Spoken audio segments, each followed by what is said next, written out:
In this video, I want to demonstrate the cancellation process and the cancellation policies in LS Activity version 2.1. So before I start on the process, I want to show you where you actually set up the cancellation policies. So if you go to administration, we have something called cancellation policy, and on the cancellation policies we define the item that handles the financial part of it, the posting part, basically where we charge the cancellation charges. And also we define if the cancellation policy is automatic or manual. Manual is normally used for all, as it says, manual cancellations of reservations or activities. But you can also have automated cancellations, which is a process running in the background and would, for example, cancel all classes that where you haven't reached the minimum participant requirement. But let's go just through the manual, how we use the manual cancellations. So we set up a cancellation policy, and on the cancellation policy you have settings where you define how we will charge for the cancellation. So in this case, if its cancellation is done 2 days before the reservation or closer, then we will charge a flat amount of $25 in this case. So anything later than that, or actually cancelled sooner than that, would be without any charge, but in this case 2 days before or earlier or later. Later. Of course, this could be threshold, so you could set these up in steps, so the closer to the actual reservation the charges could be steeper. So when you set up the cancellation policy, you then have to assign it to those activity types where you wish to have cancellation policies applied. So here I've set up on the spa appointments that we're going to use the standard cancellation policy. That means all spa appointments will be automatically assigned this policy. You can also set up policies directly on the product, which would override the default setting for the activity type. So a specific product within activity type could have a different cancellation policy. As well, you can set up on statuses. So as cancellation status, for example, could have a specific cancellation policy. So that meaning that if this cancellation policy is set, that would override any other cancellation policies assigned.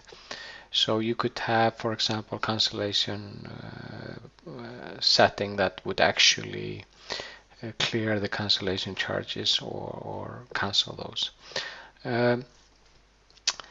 So let's go through the process, what happens when we cancel. So what I'm going to do is just create appointment, create a new appointment for spa appointment. Let's just go here, massage, 30 minutes, and I'm going to go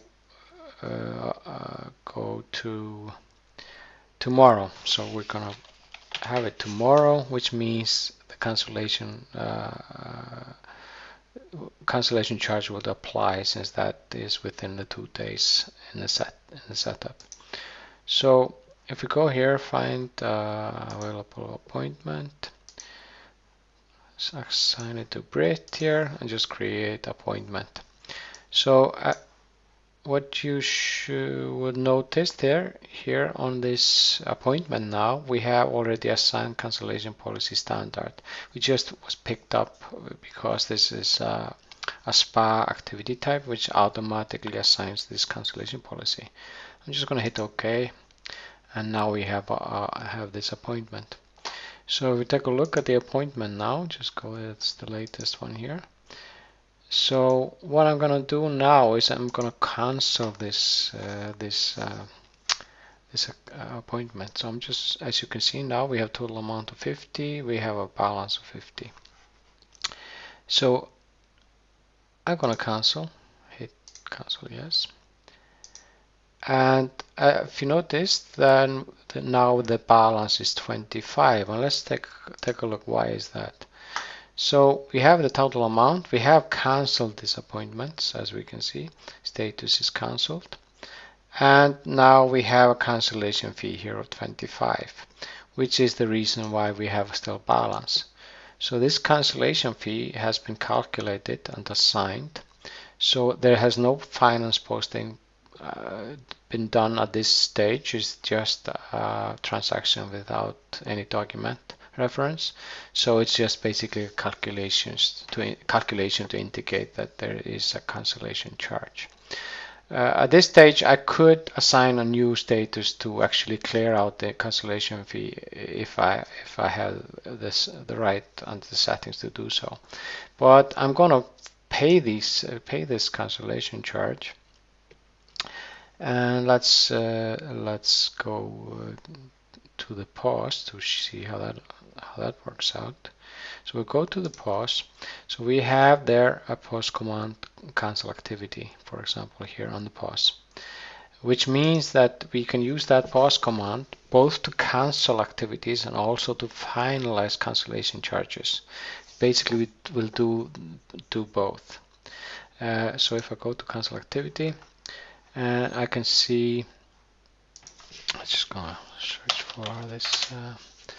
So we have the activity here, and we're gonna pull it into the pause. It asks if we want to cancel the activity, yes, and it confirms it has been cancelled. So actually the cancellation has been done, and we can see now it's pulled in the cancellation charge.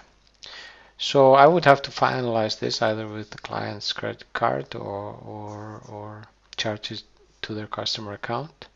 I hit total. In this case, the client is there and just wants to pay the cancellation charge. And let's go what happened to take a look at what happened at the reservation. So if I open up the activity now as you can see, the balance is set to 0. We still have fees here of 25 if we take a look.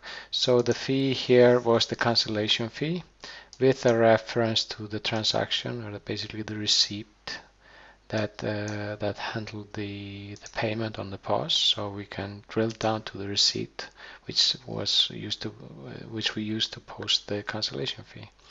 So now the balance is 0. The cancellation fees have been finalized and posted through the POS.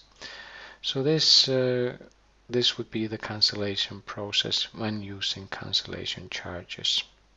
Thank you.